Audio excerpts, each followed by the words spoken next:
Hey there, this is Matt once again, and doing something a little bit different. We're easing up on reviews, but doing random videos. Every couple of years I do these videos where I show my collection, but I figure maybe do it a little bit differently, where take like a director or a certain actor or genre and sort of talk about those movies, show them, and make it a little bit different, mix it up. For example, picked a random guy, Lou Diamond Phillips, or as I call it, LDP for life. I enjoy the actor. Lou Diamond Phillips, I think he's a really underrated actor.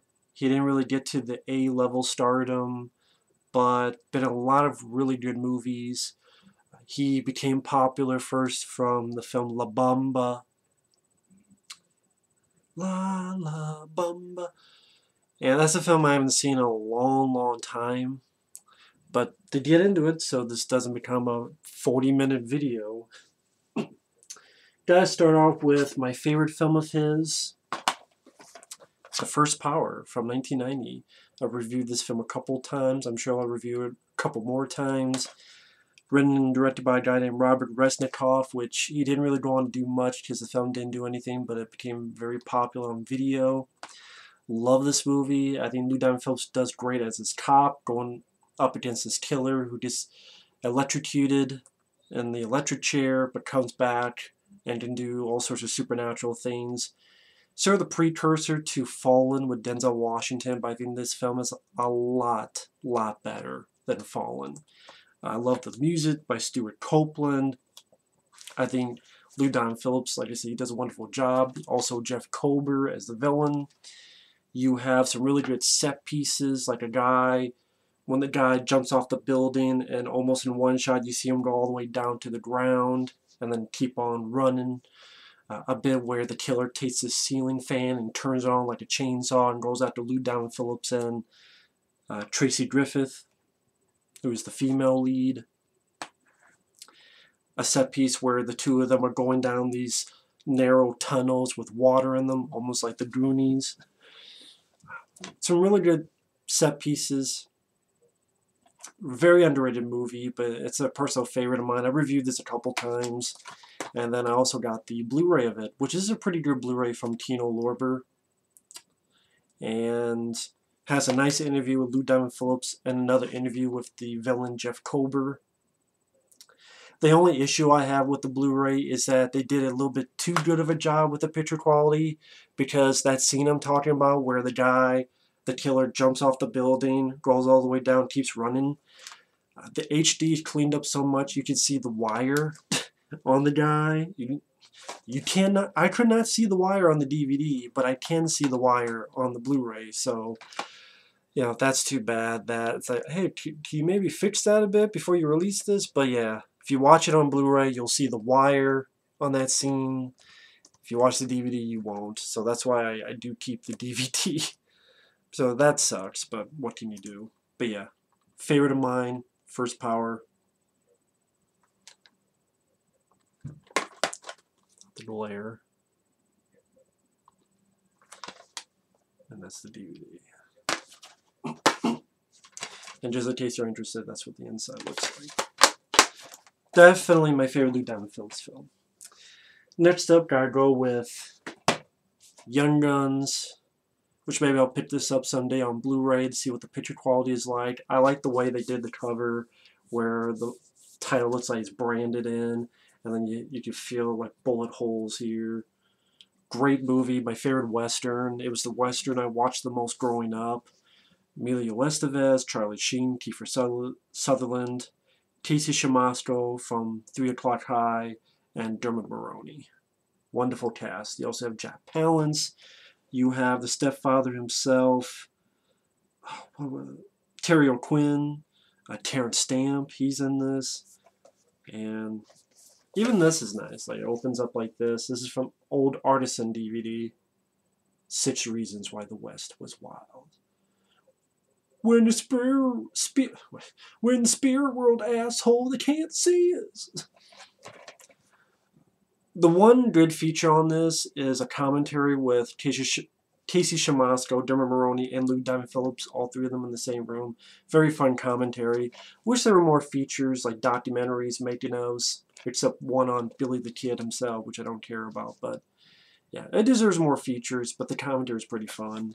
And yeah, like this is the old Artisan DVD. One day I want to pick up the Blu-ray. But this is a great flick. Entertaining, great cast. The sequel I'm not much a fan of. I like the music, like Blaze of Glory by Bon Jovi and Wanted Dead or Alive. I like some of the lines of dialogue that Emilio says, but I don't like the depressing ending. I don't like how some of the characters I enjoyed get killed off.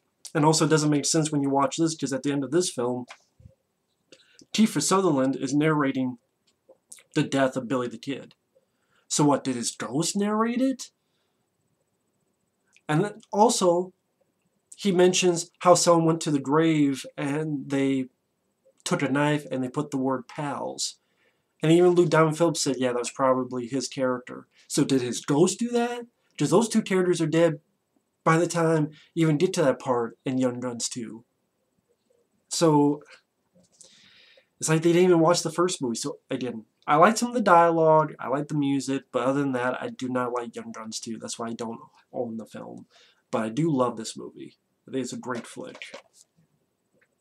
Love Young Guns. Next up, some other of my favorite, Lou Diamond Phillips. Guy seems like a good guy in interviews. Don't know all about his history, his personal life, or anything, but I always enjoyed him as an actor. And now he could play a nice good guy. He could play a pretty good bad guy, like in this movie, Lone Hero, which he plays the leader of this biker gang that goes into this small western town. It takes place in modern time, but it's one of those towns where they have those fake western movies where people get shot and fall over and they're stuntmen. Wild West shows. And the lead guy, Sean Patrick Flannery, who played the young Indiana Jones in that TV show, and Sean Patrick Flannery's been in a lot of stuff. I think he was in one of the Saw sequels, and if you look up, he's been in quite a few stuff. I thought he did a good job as the lead, as one of those stunt guys, but this time he has to be an actual hero and stop Lou Diamond Phillips, and he gets put in jail, and the biker gang wants to get their leader out. It had some pretty good action sequences for a low budget. The cast worked well. Like I said, Sean Patrick Flannery is the good guy. Lou Diamond Phillips is the bad guy. You also have Robert Forster from Alligator and Jackie Brown. He's in there as an ally of Sean Patrick Flannery. So if you like, I thought they used the budget fairly well, especially for this company I've never heard of, like Promark Entertainment Group. Like, what is Promark? And then City Heat Productions, Gunman Films, Inc., First Look Home Entertainment. So like, most of these companies I don't know shit about. Yeah. And this is from Hastings. I remember that store, Hastings. I remember the website. It's been so long. But this is a fun movie, Lone Hero. This is an underrated one. One of those gems that doesn't get talked about a lot, but pretty damn good. Next up is a film that gets a lot of hate. Has an extremely low rating on IMDb. I don't think it deserves that. And that's Bats. I know the title is weird, but they're trying to have it upside down, of course. But there would be something like, is this movie called Stab? No, it's not called Stab. It's called Bats. It's a movie about killer bats and doing their sort of homage to the birds, but they're still their own thing, and they have a sense of humor to the movie. I think some of the special effects are pretty fun. You have some practical effects by K&B. I mean, Kurtzen Nicotero Birder, that company. So I like the look of the bats. You have quite a bit of practical effects. And some of the digital work, I thought was fine for the time this came out in the late 90s for a low-budget film. You know, I could be lenient on that. I thought the cast worked well. You have Lou Diamond Phillips as the sheriff. You have Dina Meyer from Starship Troopers as the scientist. And then Leon from Cliffhanger. He's the guy that Stallone takes and stabs in the stalactite. He's the comic relief, but not annoying like Kevin Hart. You also have Bob Gunton, who is the evil warden in The Shawshank Redemption, directed by Louis Morneau, which I know he's done quite a few other flicks, but I forget what they are right off the bat. But I remember this being the best one he's done. And yeah, this film gets a lot of shit. I actually would like to pick this up on Blu-ray since the DVD's a little bit scuffed up. But I don't think this film's nearly as bad as people make it out to be. I don't even know if this film's on Blu-ray, but has a commentary with Lou Diamond Phillips and the director in the same room. That was a pretty fun commentary. You have a little featurette about the bats, isolated music score, trailers, the uncut R-rated version. So I didn't even know. I guess this was PG-13 when it went in theaters. Didn't see it in the theaters. Only saw it on home video. But yeah, I think this is an entertaining B movie. I mean, it's about killer bats. I think it has a good sense of humor, and like I said, I think Lou Diamond Phillips does a really good job in this. Fun movie. Again, I don't think it's nearly as bad as people make it out to be. I mean, fuck. Any movie on Sci-Fi Channel? Come on. Or 10 times worse than bats. Here's another one I enjoy, Route 666. This is directed by the same guy who did Scarecrows from the 80s, William Wesley. Lou Diamond Phillips is an agent along with Lori Petty, Tank Girl herself. And then other people with him are Dale Midkiff, who is the lead guy in Pet Sematary. He was the father. They get this suspect played by Stephen Williams. Now, Stephen Williams, he's the guy who was Duke in Jason Goes to Hell. He was also Mr. X on the X-Files TV show. He's very entertaining, this Stephen Williams. He's a lot of fun. So Lou Diamond Phillips, Lori Petty, Dale Midkiff, and some other agents get this suspect, Stephen Williams, who has a good sense of humor to him. And they take a shortcut on this road in the middle of nowhere. And apparently many, many years ago, this chain gang was murdered and buried by the asshole cops and warden. And now they will pop up when someone is near and take revenge for anyone who's on the road. I like the look of the villains because they have sort of a concrete, stone type of look to them. Thought I made it a little bit different. It's not scary or anything, but I think what makes this film work is the cast. I believe I reviewed this film. I think a review of this is on the channel, but I enjoy this movie. This is very entertaining. My issues, the director does a little bit too much shaky cam during the supposedly more intense scenes. That was not needed. Also, I think the film could have been a bit more violent, a bit more gruesome, considering one of them has a fucking jackhammer.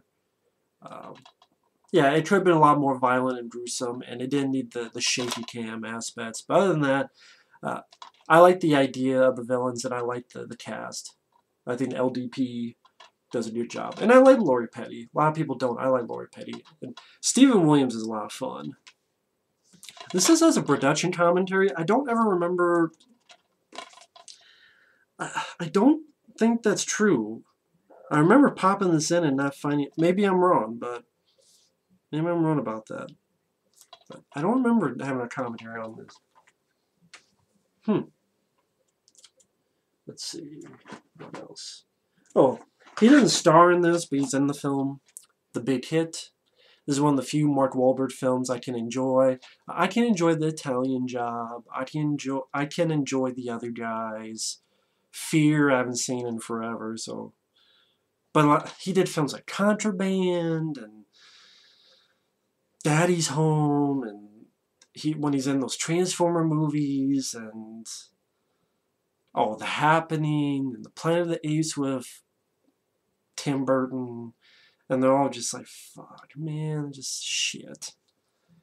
But once in a moon, he's in a movie I can deal with. This is one of them, The Big Hit.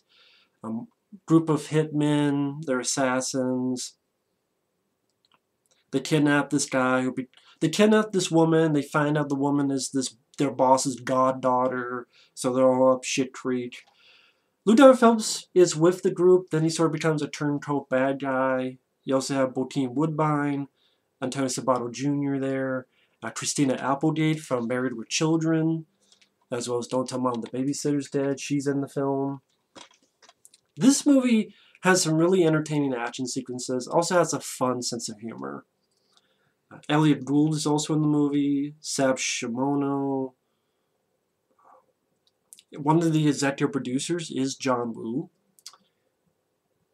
And the writer is Ben Ramsey. Now, if that name sounds familiar, Ben Ramsey, he would go from writing this to making Blood and Bone with Michael Jai White, which I reviewed. One of the best Michael Jai White films, I would say, that he got the star in. So yeah, the writer of this would have gone to direct Blood and Bone. So this is a fun, entertaining movie. There's a nice sequence in a video store. I think the action scenes worked very well. I thought it went at a very brisk pace. I mean, the movie's only, says here, 91 minutes long.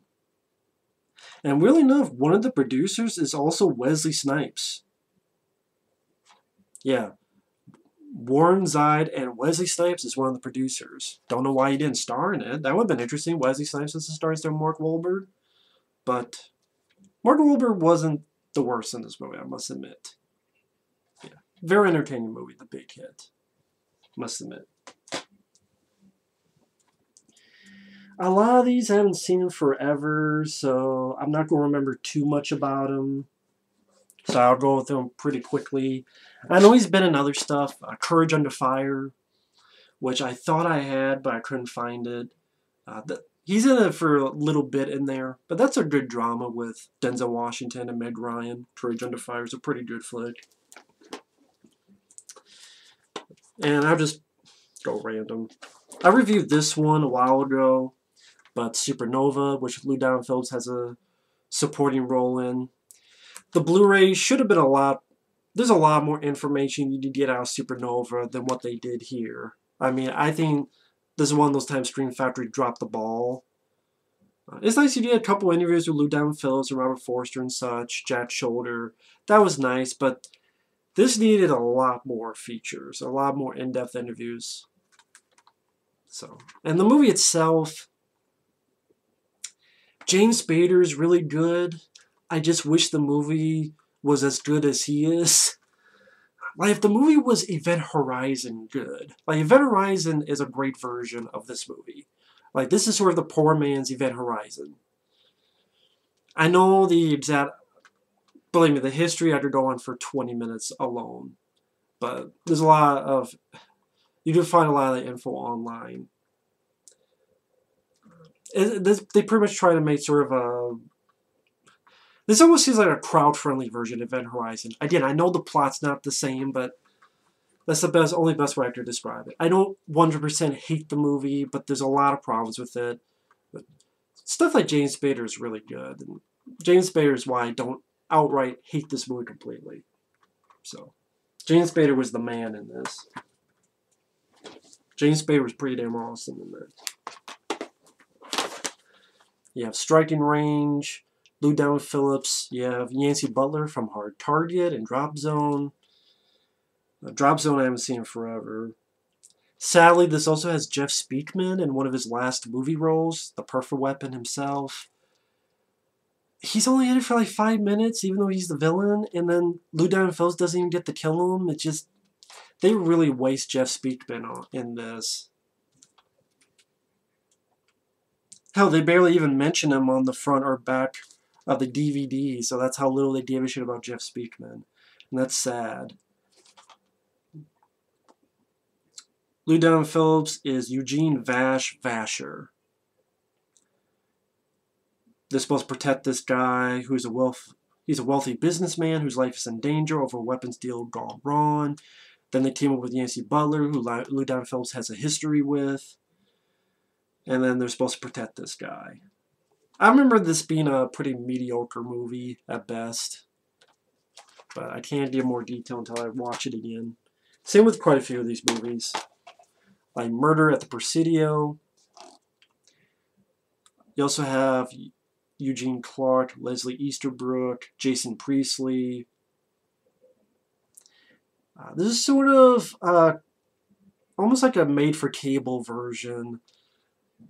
I don't know if it was exactly made-for-cable, but it feels like a... Well, it's Sony Pictures Television, so yeah. Made-for-cable version of The General's Daughter with John Travolta. Seemed a bit like that.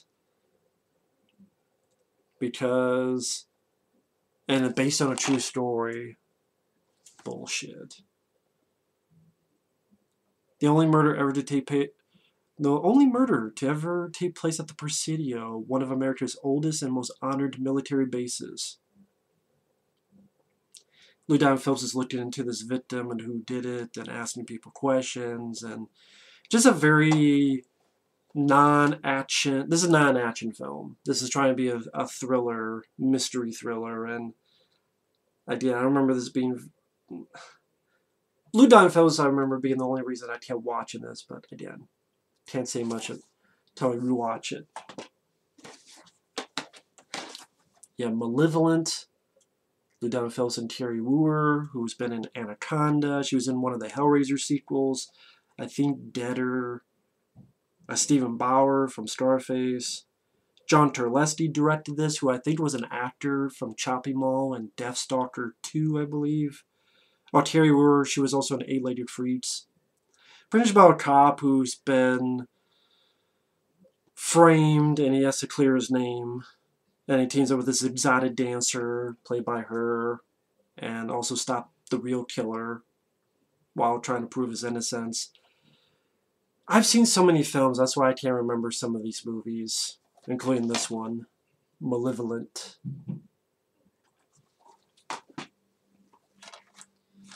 Hangman, which I swear there's a new Al Pacino, Carl Urban movie that kind of deals with the Hangman game, but with a serial killer, which is kind of what this movie is.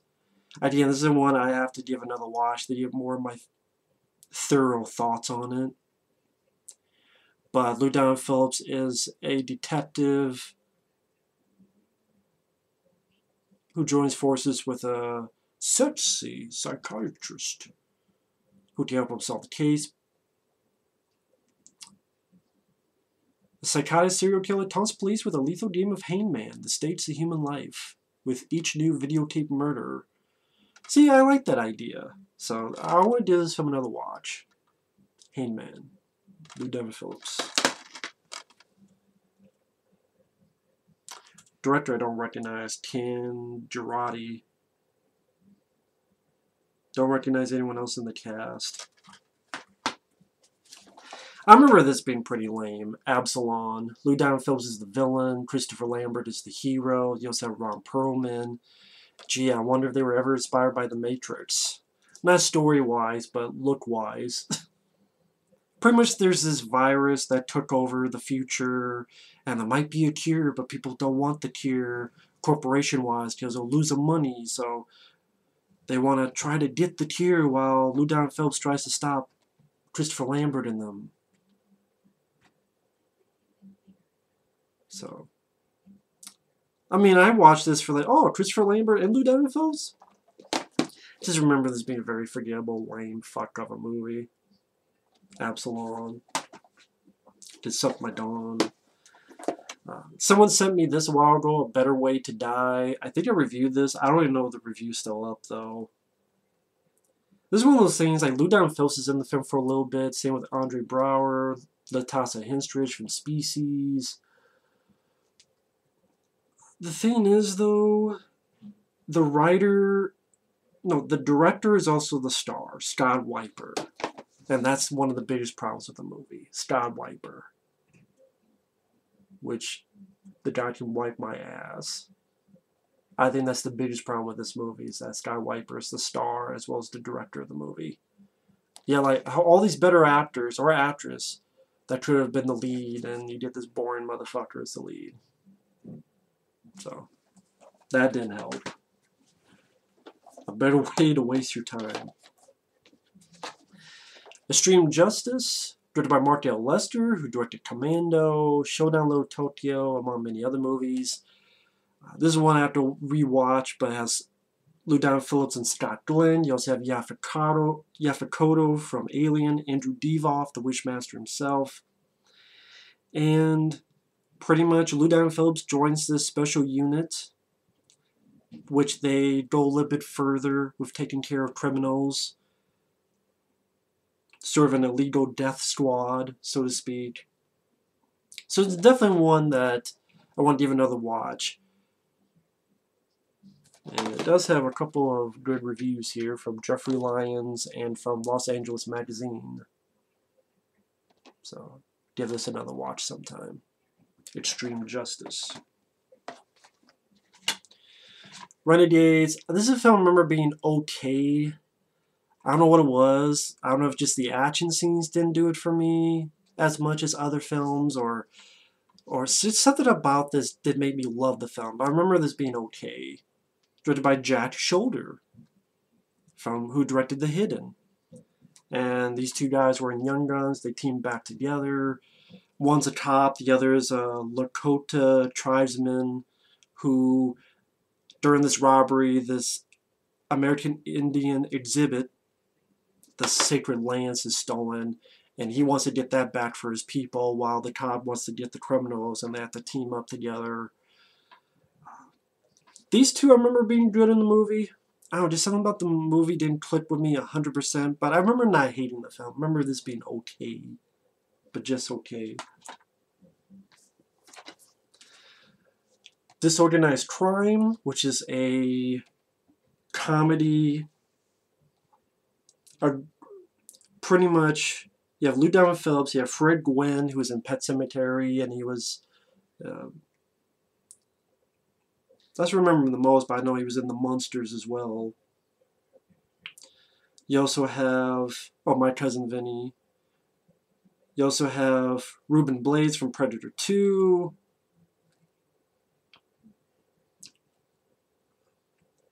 Group of people, they're trying to wait for their boss, Corbin Burnson. He doesn't arrive yet. So pretty much they have to hit this bank. Things go crazy. Ed O'Neill is one of the cops. Ed O'Neill from Married with Children, as well as, I forget what the one movie was. Damn it. It's right at the tip of my head. Fuck. There's one word. I know the movie Ed O'Neill stars in. I fucking forgot what it was now. Someone's going to put it in the comments.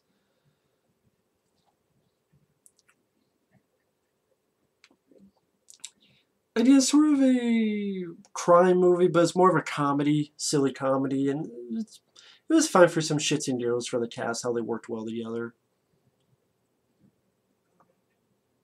I think the same guy who made this, he wrote Stakeout, the original Stakeout with Richard Dreyfuss and Emilio Estevez. So this was his chance to write and direct a movie. So got the chance to direct this, didn't do well though.